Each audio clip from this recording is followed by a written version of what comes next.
Sa ibang balita, ilang mangingisda sa Lingayen hindi na pumalaot dahil sa malakas na alon.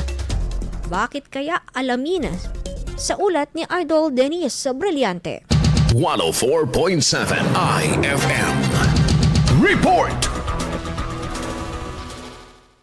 Ilang mangingisda ang mas piniling hindi muna pumalaot o bunsod ang malakas na alon sa katubigan ng Lingayen, Pangasinan noong Biyernes 7 ng Nobyembre. Ayon sa panayam ng IFM News Dagupan kay Tatay Atong, isang mangingisda, patitilahin muna nila ang malakas na alon na dahil sa posibleng panganib na dala nito. Wala ni madam, nagpabagay dalo yun, kapag kung kapilalaot, ay balo to ay nabugay, napigar-pigar, kung walang alon, lalaot kami. Ito, dasira ito, yung bangka, lalaw kami.